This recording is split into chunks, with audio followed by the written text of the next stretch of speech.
अरे भाई, बढ़िया सी पानी पूरी तो बना दो। हाँ हाँ, अभी लो। हमारे हाथ की पानी पूरी एक बार खाओगे तो भूल नहीं पाओगे।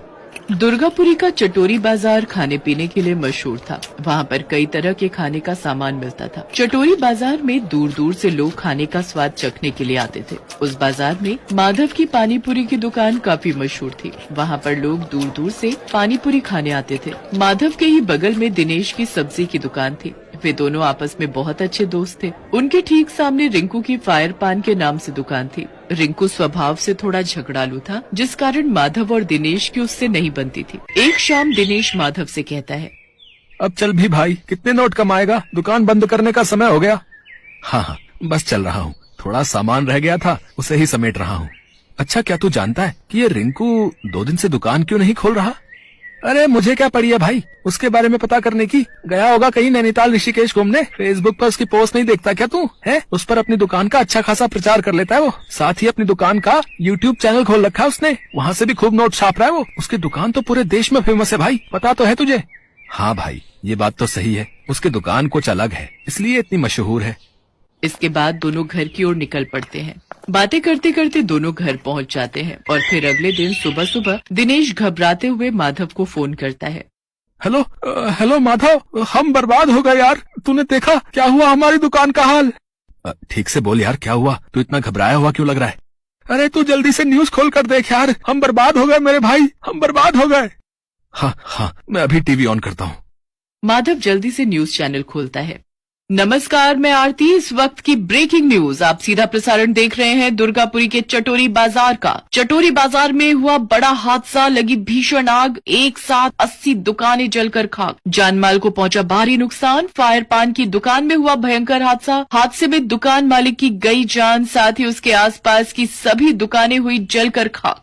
ये सुनते ही माधव को गहरा सदमा लगता है और वो सिर पकड़कर पर बैठ जाता है। तभी दिनेश उसके घर आता है। उसकी आंखें भी रो रो कर नम हुई होती हैं। अरे दिनेश, ये क्या हो गया मेरे भाई? हम तो कहीं के नहीं रहे।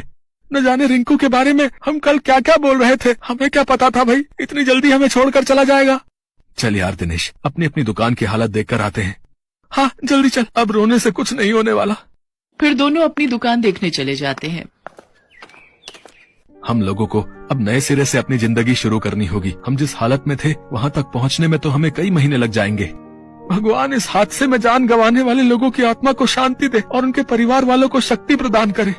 माधव और दिनेश अपनी दुकान बनाने में फिर से जुट जाते हैं। उनके सामने ही रिंकू की दुकान खाक हुई पड़ी होती है और उसकी पत्नी और बच्चे वहाँ बैठकर फूट फूट कर रो रहे होते हैं। ये सब देखकर दिनेश और माधव को बहुत बुरा लगता है।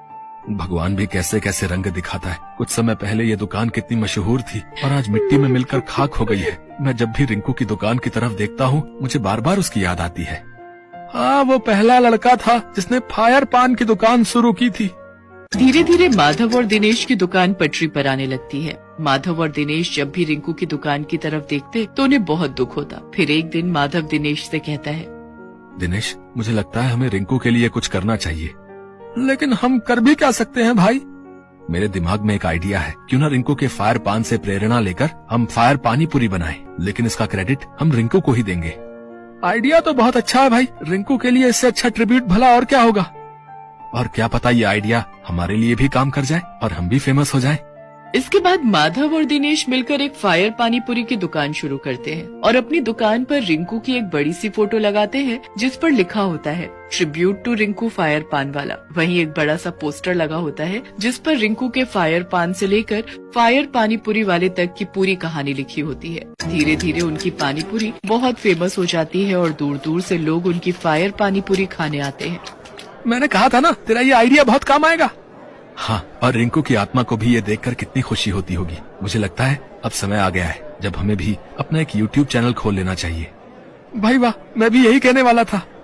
फिर वो दोनों फायर पानीपुरी के नाम से एक यूट्यूब चैनल बनाते हैं और उस पर फायर पानीपुरी को बनाने के और उनको खाने के तरह तरह के तरीके बताते हैं। कुछ ही दिनों में उनका चैनल भी काफी फेमस होने लग जाता है। देखते ही देखते उसके सब्सक्राइबर्स काफी बढ़ जाते हैं और फिर दोनों फेमस